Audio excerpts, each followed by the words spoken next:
Assalamualaikum warahmatullahi wabarakatuh. Baiklah, di sini kami akan menjelaskan apa itu penulisan pesan persuasif dan penulisan direct request. Nah, di sini kami beranggotakan 5 orang. Yang pertama saya sendiri, Auli Citra Susila. Yang kedua ada Tiansi Hartina. Yang ketiga ada Milda Purnamasari. Yang keempat ada Selvi Dwi Indriani. Yang terakhir ada Nabila Febriana. Yang pertama saya akan menjelaskan apa itu pesan persuasif. Yang pertama, terlebih dahulu kita harus mengenal apa itu perencanaan pesan persuasif. Perencanaan penulisan pesan persuasif memerlukan perencanaan yang baik karena akan mempengaruhi hasil akhir dari suatu perencanaan tersebut. Maka dari itu, suatu pesan persuasif harus melakukan suatu ide atau gagasan yang baik untuk penulisan pesan persuasif guna untuk mencapai tujuan suatu bisnis organisasi dengan baik. Nah, di sini suatu bisnis di sini bisa berupa manufaktur atau pengolahan dan juga bisa seperti jasa dan juga produk-produk lainnya. Secara sederhana, kemampuan pesan persuasif yang efektif yaitu adalah kita membuat para audiens menerima apa yang kita sampaikan secara tidak sadar, mereka juga menyetujui apa yang kita sampaikan dan juga harus digarisbawahi bahwasanya mereka itu paham dan mengerti apa yang kita sampaikan. Nah, di dalam membuat perencanaan pesan persuasif yang baik ada 3 hal yang penting harus kita lakukan, yaitu yang pertama yaitu adalah analisis audiens. Yang kedua yaitu pertimbangan perbedaan budaya. Dan yang terakhir yaitu memilih pendekatan. Analisis audiens di sini memiliki pengertian bahwasanya penyampaian pesan persuasif haruslah efektif dan juga harus memperhatikan apa itu minat dan hasrat para audiens. Nah, menurut Abraham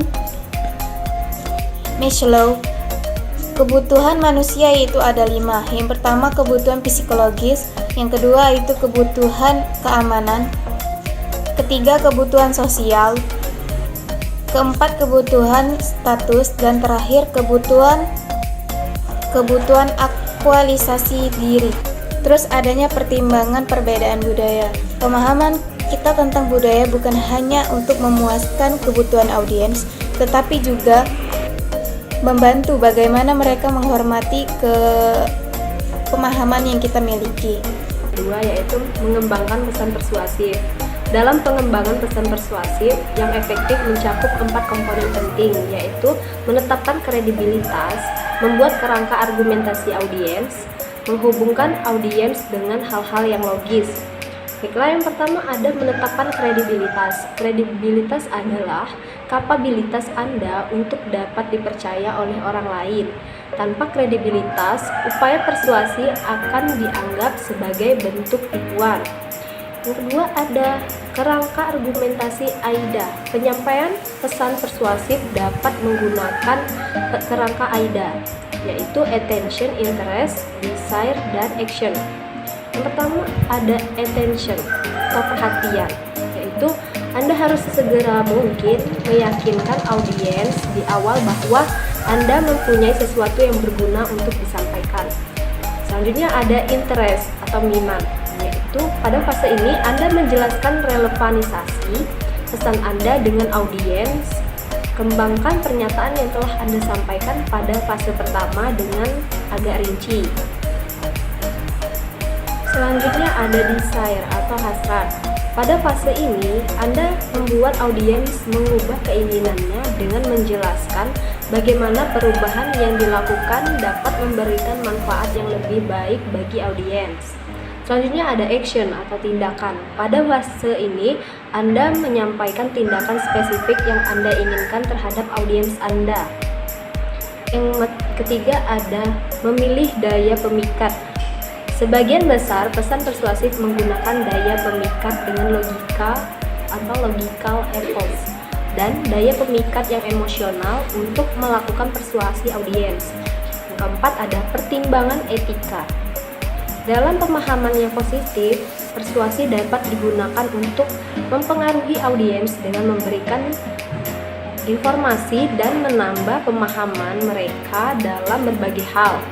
Pelaku bisnis secara etis menginformasikan kepada para pelanggan baik yang berkaitan dengan manfaat ini. ide, organisasi, produk, atau tindakan tertentu, sehingga para pelanggan dapat mengakui betapa baiknya suatu ide organisasi, produk, atau tindakan tertentu yang dapat memenuhi kebutuhan mereka.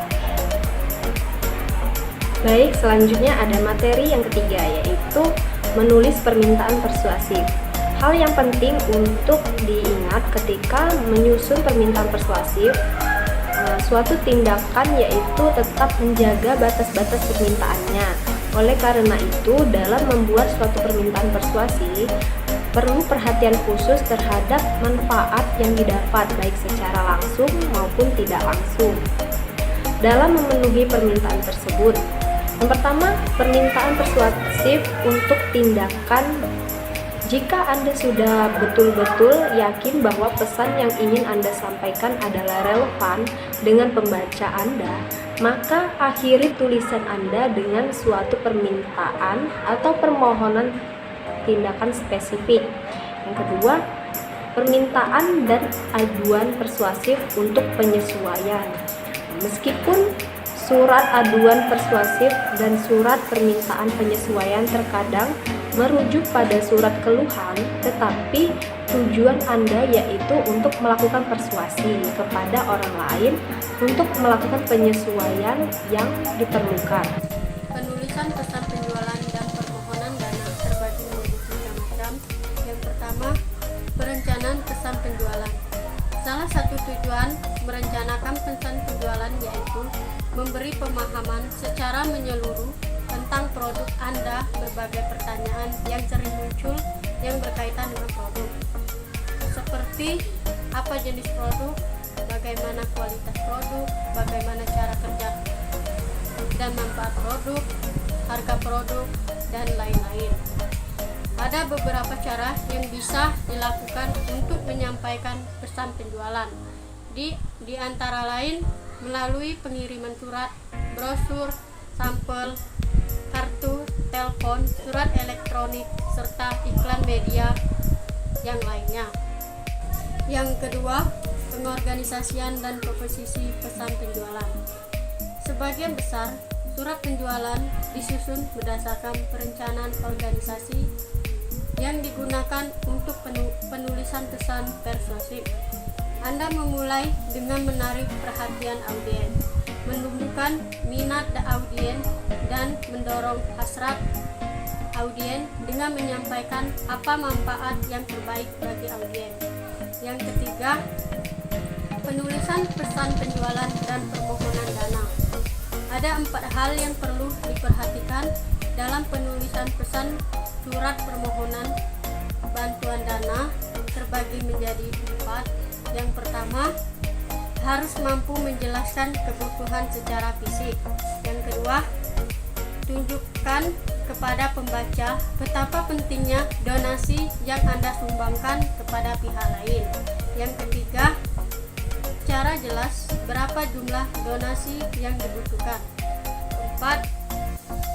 Jelaskan manfaat atau kegunaan donasi yang telah diberikan pembaca. Penulisan direct request. Yang pertama, pengorganisasian direct request. Direct request atau permintaan langsung dapat diartikan sebagai suatu kegiatan yang dilakukan oleh seseorang, suatu organisasi bisnis maupun non-bisnis kepada pihak lain untuk meminta berbagai informasi penting dengan segera dan dengan menggunakan berbagai media komunikasi yang ada, termasuk media elektronik.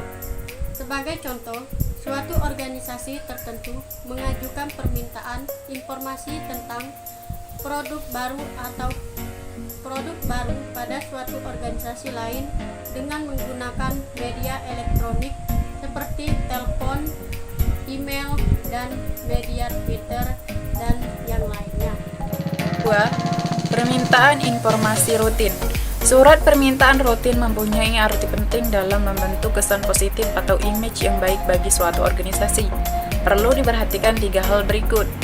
Apa yang ingin diketahui? Mengapa hal tersebut perlu diketahui? Mengapa hal ini dapat membantu? A. Permintaan di dalam organisasi.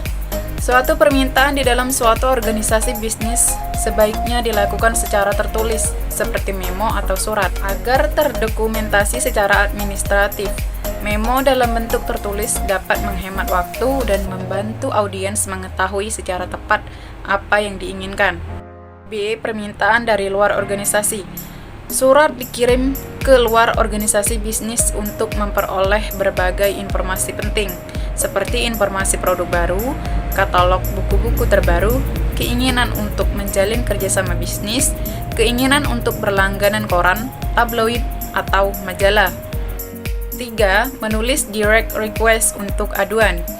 Ketika seseorang merasa tidak puas terhadap suatu produk, jasa, atau kebijakan suatu perusahaan, maka ia perlu segera mengadukan masalah atau keluhan yang dihadapi kepada orang-orang yang berkompeten.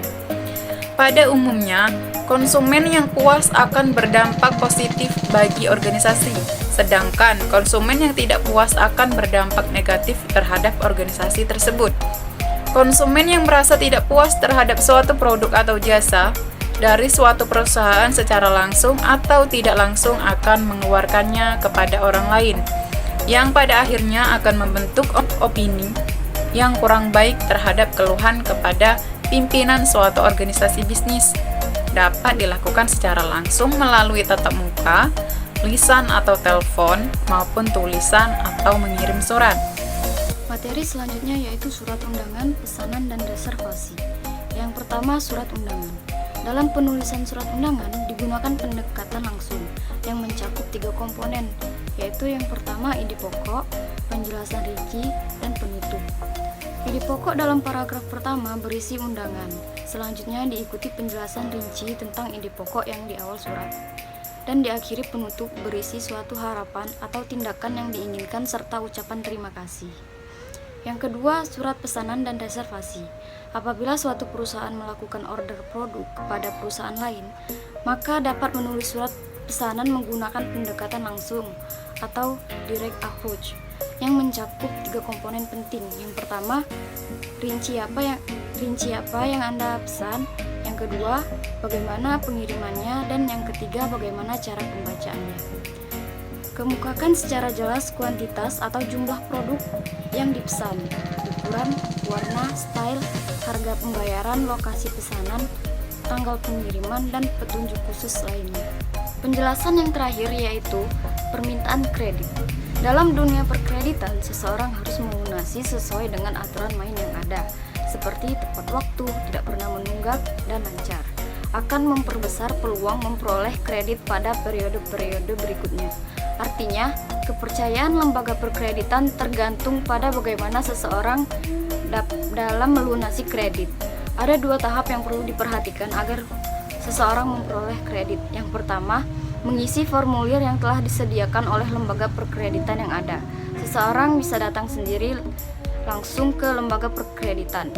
Kedua, melengkapi data pendukung penting. Contoh, KTP, surat nikah jika sudah menikah, laporan keuangan beberapa tahun terakhir, NPWP, data tabungan 3 bulan terakhir, dan data pendukung lainnya, serta surat permohonan kredit. Dalam permohonan kredit, selain data pribadi, jenis usaha, jenis kredit yang diminta, kemudian harus didukung dan dilengkapi berbagai dokumentasi penting serta prospek bisnis di masa depan. Untuk menilai kelayakan dalam memperoleh kredit, baik dilihat dari sisi besarnya kredit maupun jangka waktu pengembaliannya. Artinya, permintaan kredit sangat tergantung sejauh mana track record pemohon. Jika track recordnya bagus, maka permintaan kredit akan lancar. Mungkin ini saja yang dapat kami sampaikan. Atas kekurangan dan kesalahan kata kami mohon maaf. Kepada Allah kami mohon ampun. Wabillahi taufiq wal hidayah. Wassalamualaikum warahmatullahi wabarakatuh.